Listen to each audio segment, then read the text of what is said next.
there? Oh, I missed you! I was super scared. The Hall of Mirrors, that was so fun. Mrs. Kirsch, are you home? Scariest room would probably be Mrs. Kirsch's room. It went pitch black, and then all of a sudden there was like a loud boom. I'm still shaking.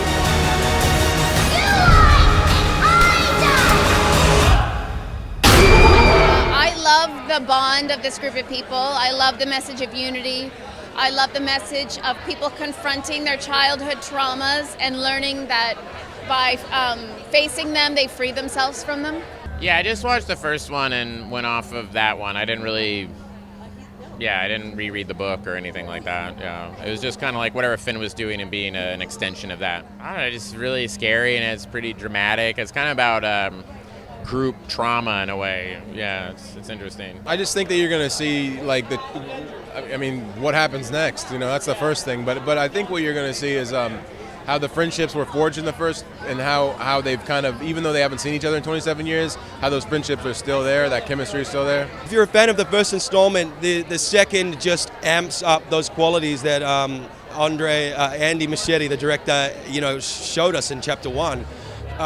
There's a lot more scares, but also the chemistry that the kids had in the first one. As the adult losers, we really tried to emulate that, and I think it shows. We had Bill Hader, and that was a lifeline for us because he's such a funny dude.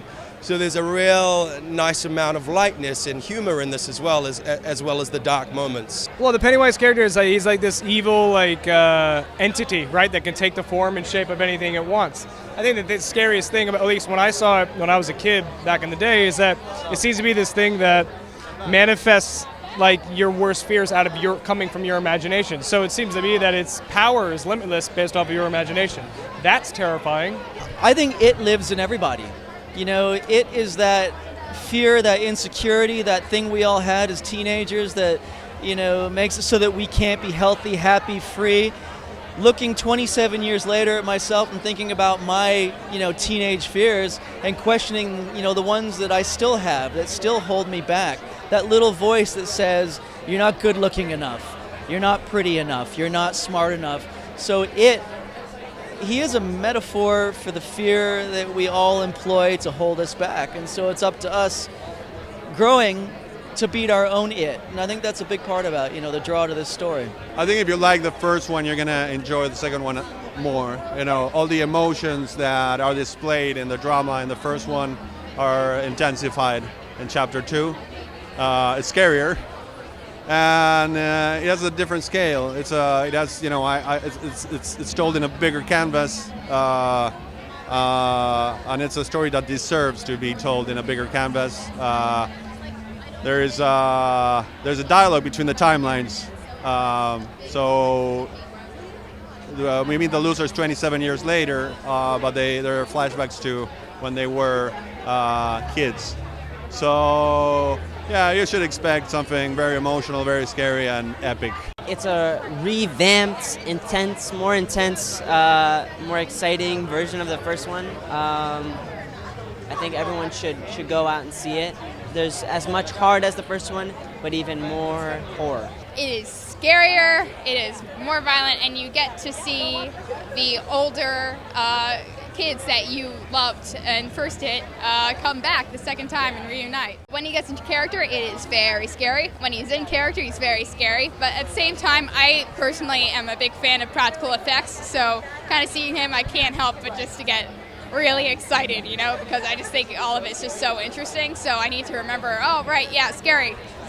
But I think fans can expect a faithful sequel and a great cast and amazing performances from everyone, but still with the same charm as the first one. Pennywise is kind of a different, he's almost like a chameleon, or it's almost like a chameleon, so it can change into whatever, I guess, haunts you. I hope they experience just a range of emotion. Our goal is to just put you through a story. So of course be afraid, but more than that, have some laughs, have some heartfelt moments, just everything, a journey. I think it's the fact that you don't know anything about them. You know, if you're gonna understand something, you can't be too scared. But the fact that he can be anything, any place, anytime, that's a pretty scary thing. It was amazing. I mean, it was really great. We all got to come back, and I feel like we were all more experienced this time, and it almost felt like we didn't leave. You know, like it just felt like it just one day went by. So it was really great. You know, you'll get a lot of the same friendship as the first one, but a lot more scary. It's totally upped on that. So bring your adult diapers. It one was the most incredible experience of my life, and I made so many great friends that I'll forever always have. So to revisit it and come back, it was so nostalgic in the best way. I think the casting is really interesting for this one because, like, in my opinion, everyone looks like their older counterpart and vice versa, and everyone even acts similar. Like Chosen and Isaiah Mustafa, they act really, really similar, and just like their mannerisms and everything. Everyone has their own way of relating to this story, and I think a powerful theme is the power of unity. For the losers to come together and tackle this huge entity known as it, and successfully take it down in the first film is it's such a gratifying message, and I think people really gravitate towards that, and I think that's something that's so expertly done in It 1 and 2.